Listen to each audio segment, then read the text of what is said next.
Baby ka na? Ano gagawin mo nga?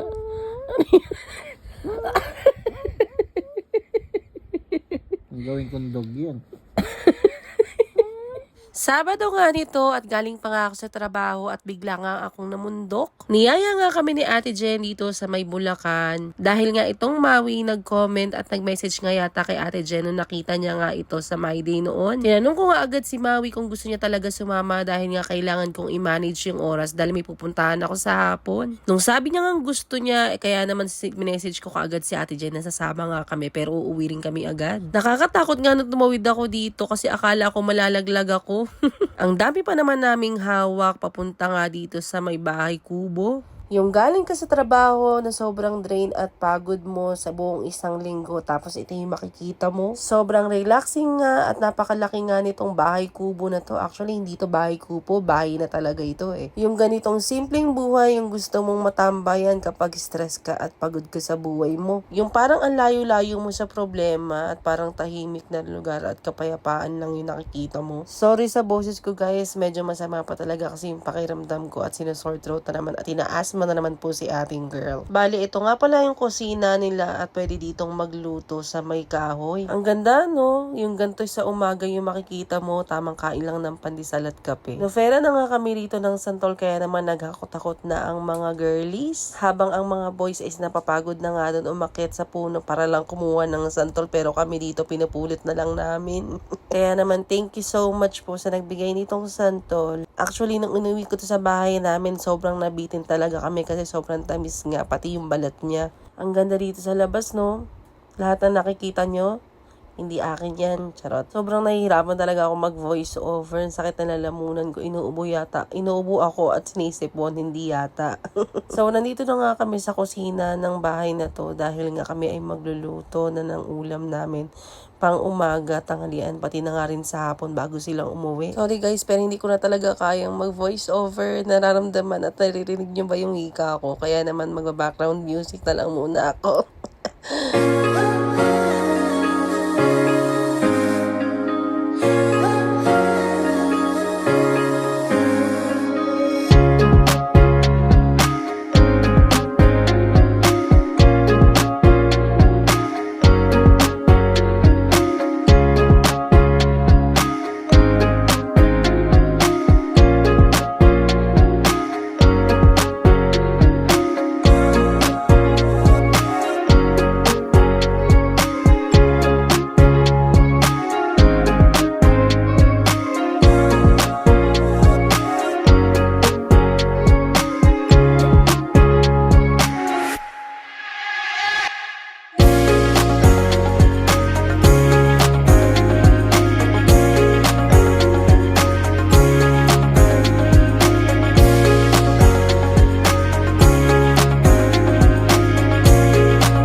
nga kami dito sa Marikina at nag-ayos na nga muna ako at sinundo namin si Miriam dahil nga sabi ko, nung naglalakad nga kami ni Maui, kung makita nyo maaga nga kaming umalis kaya sa mga kasama namin. Mga 2 PM pa nga lang umalis na nga rin kami dahil nga pupunta kami sa birthday at binyagan. Dumiretso pa nga kami sa bahay namin sa Marikina para mag-freshen up pati nga rin sunduin si Miriam. So hindi na naman talaga kaya ng boses ko kaya naman mag-background music na lang ako. Si Lotot, kala mo naman talaga.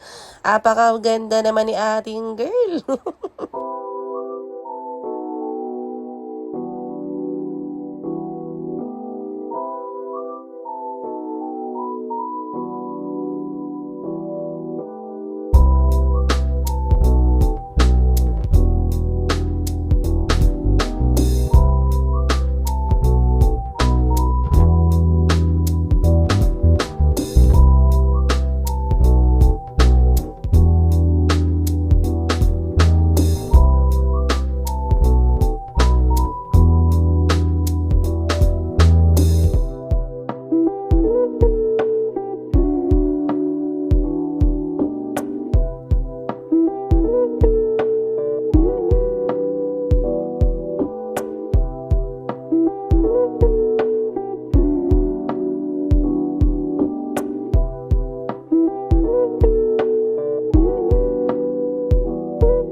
So, ito nga lang yung ganap nung Sabado. Naki-birthday nga at nakibinyagan nga kami ni Miriam at ni Maui. Kaya naman wala na akong masasabi dahil nga masakit yung lalamunin ko. Kaya naman, bye!